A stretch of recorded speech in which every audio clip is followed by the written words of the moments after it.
தலைவி உந்தன் கண் பார்க்கும் பொழுதே தலைப்பு செய்தி தந்தாயே. தலைப்பு செய்தி புரியாமல் தவித்தே தலைப்பை கையில் தந்தாயே.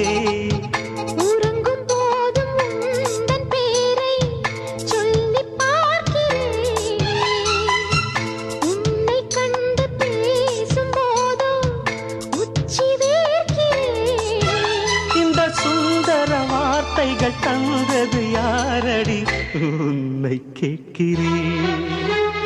உன்னை தொட்ட தென்றல் இன்று என்னை தொட்டு சொன்னதொரு செய்தி.